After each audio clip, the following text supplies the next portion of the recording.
Why? Why are you doing this to me? Why? Buster Faulkner. Why? We don't deserve this. Maybe we do, right? Coach Troutwine, talk to me. Y'all, we just gotta drop a bomb and get the best interior offensive lineman in the country signs with Florida. Hey, this is great news. And we talk and listen, if you're watching this, you're probably just saying, like, hey, like, didn't you just do a show with JB from Iffy and the Gator podcast? Yes, we literally just did a show, but this news broke and we had to talk and dive into it as we were previewing the spring game. And if you haven't checked it out, you should check it out right now. But needless to say, number one interior offensive lineman in the class, Maxwell Hiller, is a Gator until signed. Verbally committed. He's a Gator, right? And this is just the beginning of what could be a great weekend if you're a Florida Gator for Gator Nation. Now there's questions. Is this the most important commit of the class, right? Does this signal a shift in becoming a more physical offensive line, right, when the time comes, and building from the inside out?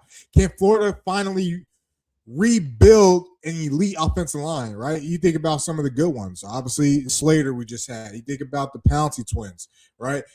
There's so many good Gators out there, right? And it feels like with this type of commit, not just any old five-star, the number one interior offensive lineman from Pennsylvania, Maxwell Hiller, has committed to the Gators. He didn't even wait till Saturday. He didn't even wait to see what the product was going to be like. He committed today to be a Florida Gators. Listen, this is awesome, right? This hopefully could be the start of a recruiting domino, right, that we're going to get, because we got a lot of recruits who come to the spring game. But let's kind of dive in. Let's kind of talk about this. Maxwell Hiller, right, from Pennsylvania. Let me look this up. What part of Pennsylvania is our guy from? He is from Coatesville, Pennsylvania, right?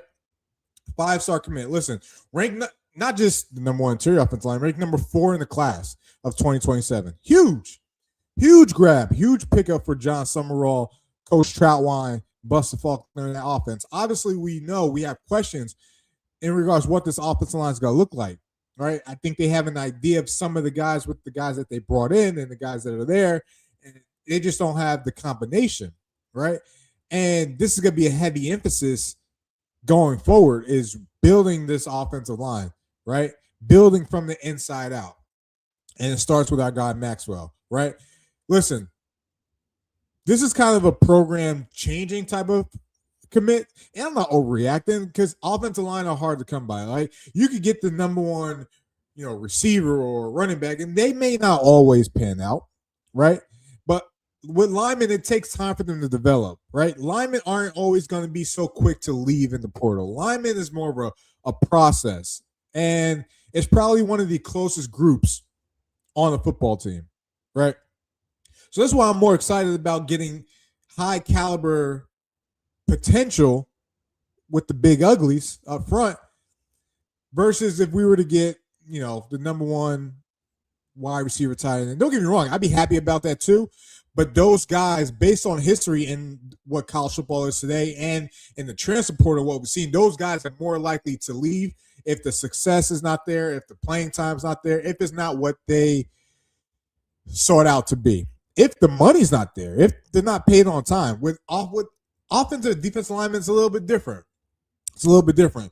So this is what makes me even more excited to get a guy like Maxwell. Now, why did he commit? Listen, we weren't even on his radar. Let's be honest. We weren't even on his radar when this whole thing started. John Summerall comes in. He brings in his coaching staff, but he brings in the key guy. He brings in Coach Troutwine, former Gator, right? And since Troutwine's became a Gator, or since he's came back to being a Gator, this guy's probably been one of the most influential recruiters out there at a very high important position group. You think about some of the guys, he's going to have a first-round pick this year in a guard. I can't pronounce his name, from Penn State. You think about Ole Fashanu, right? Just came from Penn State. There's another guy there that was drafted before. He's produced quality first-round offensive linemen at Penn State, right? He's bringing a I hate to say it, but a Big Ten upfront mentality to the SEC, to Florida, to Gainesville, to the blue and orange, right? So not only has he killed it in regards to bringing recruits in for this most recent class for the portal, right? Even TJ Shanahan from Penn State came with Troutwine to Florida, but he's off to a hot, blazing, and amazing start for 2027, getting a guy like Maxwell. And this only proves that people are trusting Summerall, people are trusting Troutwine, people are trusting the vision of this program and what it could be going forward, right? And I was just talking to my friend earlier today, and I was like, listen, I hope and pray that Summerall really could get us going where we want to be. I had a lot of hope and faith in Billy, and I think a lot of us did. However, it didn't work out. We just never got going. And the fact that Summerall came in and just says, listen, I'm trying to win now. And you saw that through the moves that they made in the portal with getting the guys they got. And we're going to see that this Saturday and how the team is going to look. It just gives us more hope and excitement on Florida getting back to relevancy sooner rather than later, right?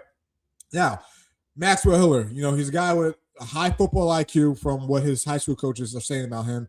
He's honestly, he could potentially be a plug and play type of guy. He's 6'5", 300 and can move, right? Already physically SEC ready as a junior currently in high school right now, right?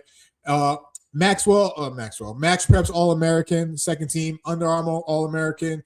He is the most recruited offensive lineman in the country, and the fact that we was able to steal him from teams like Ohio State, right? Huge grab. Big Ten country in Pennsylvania. We stole him from Ohio State. Teams like Tennessee, teams like Alabama, who desperately need offensive linemen. We was able to get him. He was able to come to Gainesville, trust what the coaches are selling, trust the vision. And listen, as I mentioned before, he's someone that could probably play right away when he gets down to Gainesville. Now, why he picked Florida? The main reason he picked Florida was the relationship he had with Phil Troutwine, right? He's been heavily recruited ever since Troutwine got to Florida. Multiple visits to Gainesville. I believe he's going to be in Gainesville this Saturday. He picked Florida because relationships matter. But as we mentioned before, this is where he wanted to be. He didn't have to commit today, right? He was going to Florida Saturday for the spring game. He didn't have to commit today. So did he? I'm glad he did. As I started the show, Summerall, what do we do to deserve this? What do we do to deserve for you to get somebody as good as Troutwine and Buster on the offensive side? For them to go out and get the guys like this, right? To bring us back to relevancy, to bring our offense back to what it used to be, right? And that was a feared elite weapon offense, but also we had some big uglies. We had some big uglies. Now, he's the first top tier offensive lineman to sign in the John Summerall era, right? He's going to bring in a sense of physicality, which we like, especially with this offense, right? Especially if we want to move fast. And he could be a foundation piece to Buster Faulkner's offense and Troutwine and what he's trying to build on that offensive line at Florida, right? So listen, Gator Nation, I'm excited. As I mentioned before, just did the show previewing the spring game. Maxwell Hiller committed during that show. We're back to give you a live reaction. And drop a comment. Let me know how you guys feel about this. What do we think about this? What does this mean for Florida? Listen, it's a great time to be a Gator, and we're talking Gators.